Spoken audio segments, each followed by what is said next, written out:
Well, good morning, Redskins. I'm Caden and I'm here with Seth, Henley, and welcome to the Big Red Sports Show. Thank you, guys. Well, today we bring unfortunate news. The Redskins football season has unfortunately come to an end. Oh, man. You get me tearing up over here. I know. I hate to see it go. Big thing for us, but we'll go ahead and I hate to do it, but we'll talk about the last game. Very unfortunate. I would say not a letdown for us because we had a good season, but, we were in a tough situation with, missing some guys. But either way, we still we didn't really execute how we wanted to, and we faced a really good White County team. And I think they showed how good they were, and I think we definitely showed a little fight in that game. But I think we also just kind of, in a way, not beat ourselves, but just kind of, paved our own loss there. Well, just kind of adding on to what you're saying here is we did have some guys out, some key guys. Our leading tackler was out, and our third leading tackler was out as well.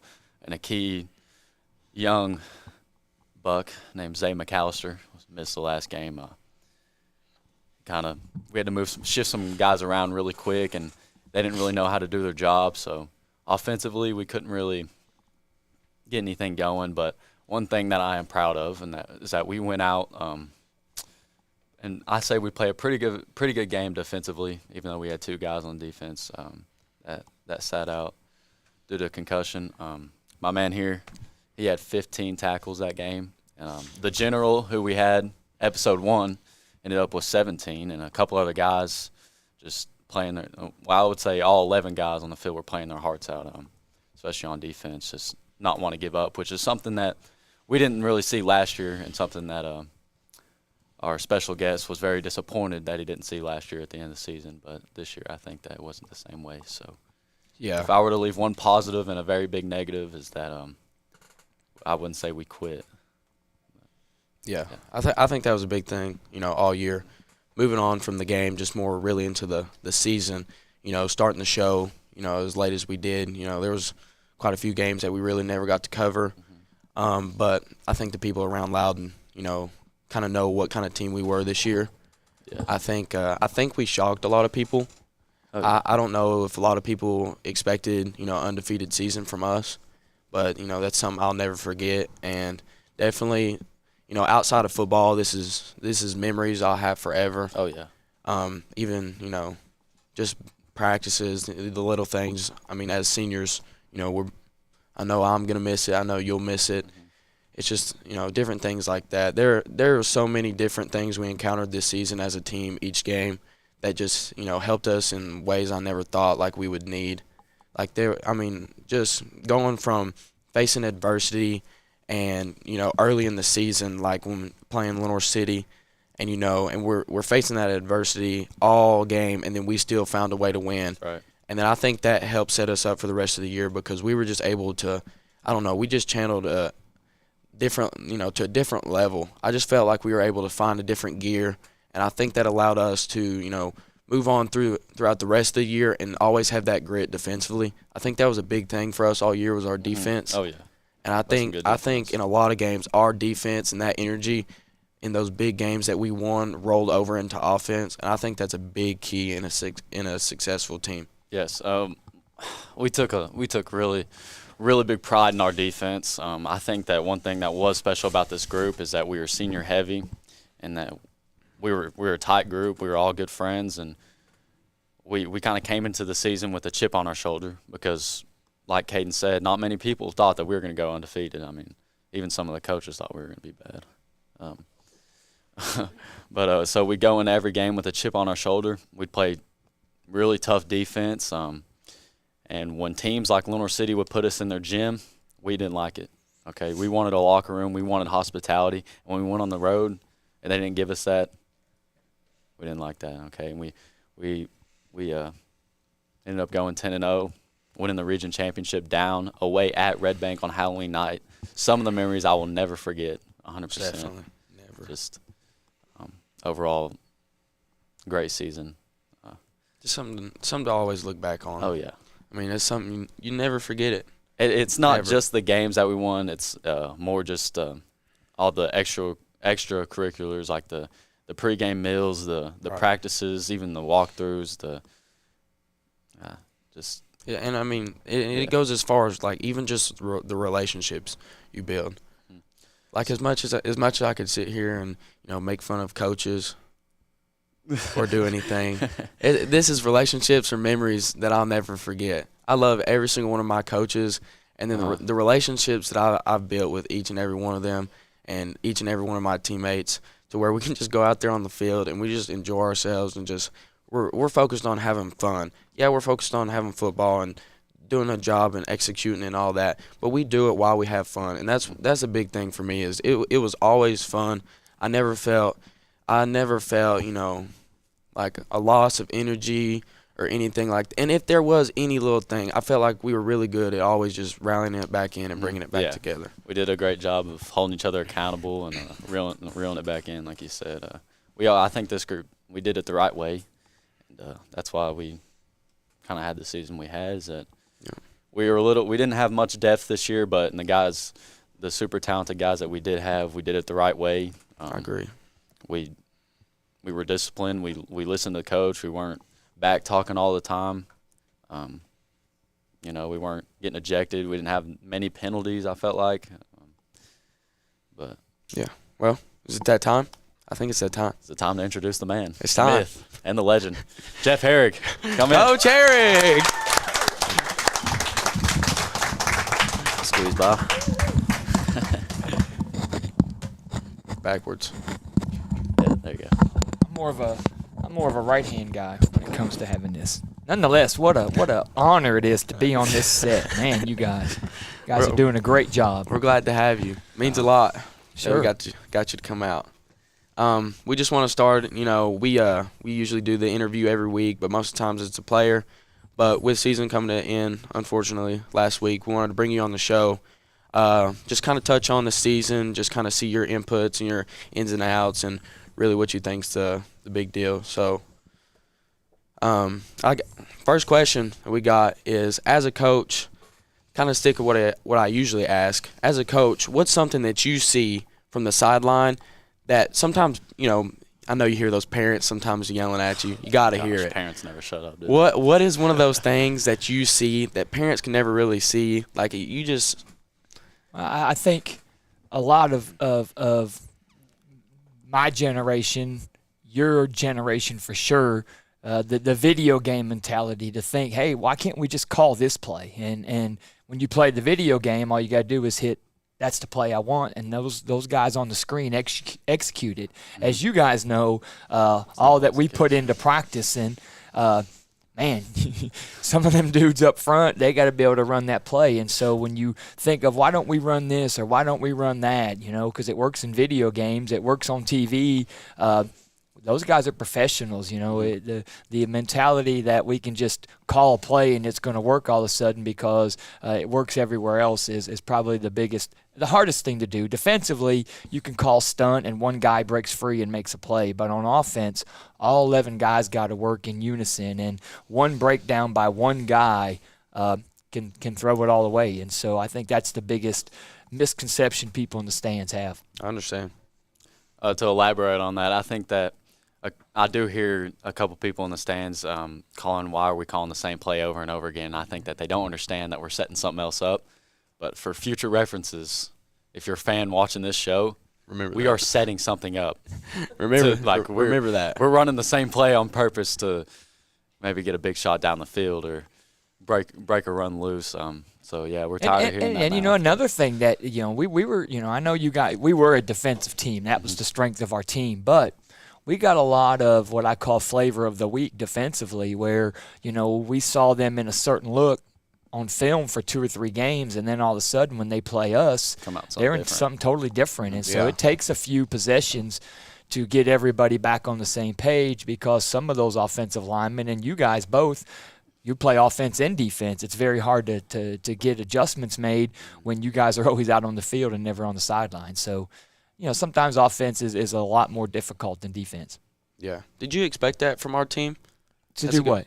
Did you expect for us to be a defensive team? No. I think, the biggest thing is all 11 guys were strong. We talked a lot about that leading up to the season. We didn't have one great superstar. We were a collective group that when we played together, we were really good. And so defensively, that's what it takes. I've said it before, you do your 1/11th. We had 11 guys willing to do their 1/11th to the best of their ability. And when you put all that together, you have 11 guys playing really, really hard. And we didn't have any weaknesses. There was no weaknesses where they could attack that guy on 3rd and long, anything like that. Everybody just fielded their position and played their job. And so when you don't have no weaknesses, you're going to be strong. And we rode it to 11 straight wins. Okay, Coach. Well, kind of change gears a little bit. That's not be good. Oh, no. I see that I'm asking each special guest something that they do that in particular before each game. And as long as I've been here, I've seen you do this very strange gesture, I guess you could call it, that you're walking around the locker room with a toothbrush in your mouth, brushing your teeth.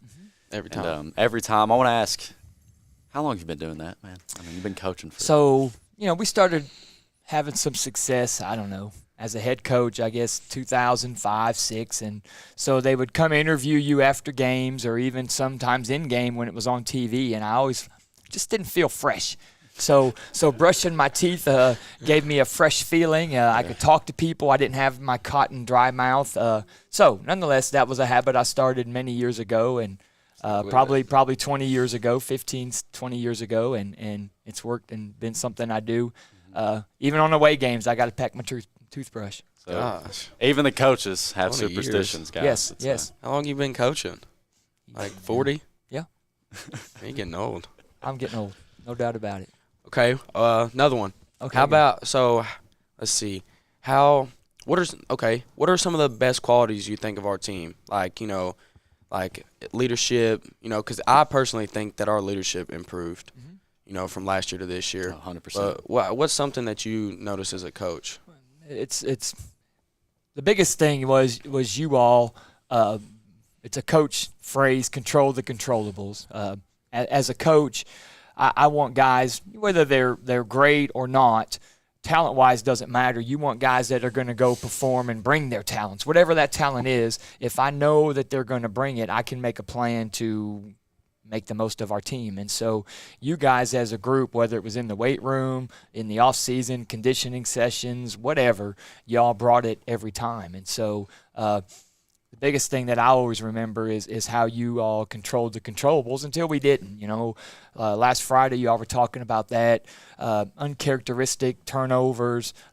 We had some penalties, lack of execution that we didn't really have all year. And so I don't know mentally as a group, was everybody mentally where they needed to be, because for so long we were. Yeah. And so you guys really, really were the epitome of control the controllables. Bring and control what you can, and everything else will take care of itself. Yeah. So last question from me. If you had to pick your top 3 games in the year, we only covered 2 or 3 because we started the show so late, but if you had to pick your top 3 games of the year, what would they be, and explain why? Well, you obviously have to go to the North City game, where I'd already had my post-game speech planned out. Keep your heads up, a lot of season to play. I was going to take whatever the North City fans were going to give to me, because it, as we know, had been a while since they won.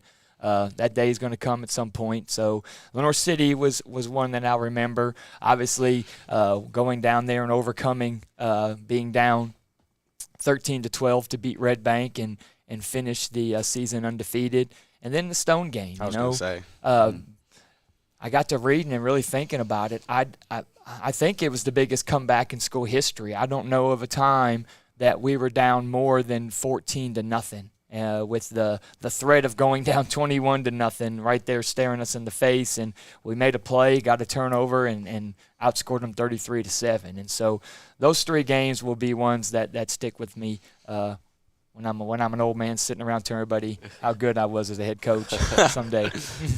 Well, last question from me as well. Okay. I always ask this one.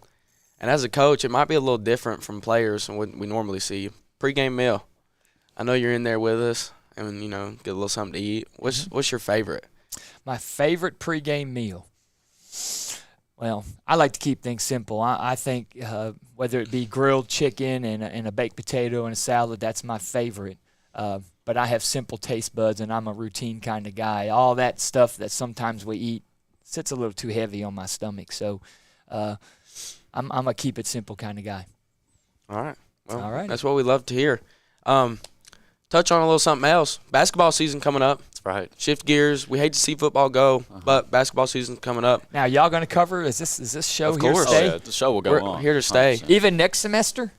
Oh, yeah. Oh, Yes. my goodness. We're here So you guys really are the talent. When they said talent ready, I mean, this is two talented guys right here. We're here to stay. Wow. Oh, The viewership, the numbers must be there to keep the show going. That's awesome. You gonna be at the basketball games? I am going to be at the basketball games. Unfortunately for us, we don't have home games till after Christmas, or maybe for the Christmas tournament. But as athletic director, it is my responsibility to be at home games for sure. But I plan on starting my away game routine. What is today? Wednesday. Tomorrow will be Thursday, so I'll be at McMinn County and start getting in that routine of going to watch the basketball games. I know you'll be there for sure for all of them. Of course. Boss says you have to be. What about you, Seth? Are you going to go to all the games? I'll definitely be at the home games. Redskin Nation. Support Yeah. support the Redskins. Good gosh. Through and through. But instead of talking about me being at the games, why don't we talk about our boys showing up? They are 2-0 on the season so far. Over a big win over Meigs County last night. Ended up smoking them, and heck, we're rolling. So let's hope that we can finish the season with a positive record. I think that is a goal of this team coming up. They're young. They got just two seniors in Noah Eller and Jaden Capshaw, that both really talented guys. They've definitely brought up the energy this year, and I think that's paying off. We'll see. Yeah, and from the girls team, they take a rough one from Meigs. They moved to 1-1, but by no means is that any downgrade on them, because they played a heck of a game. They they fought. I really seen that team being there and watching that game. I really seen that team find a different gear really late in the second half.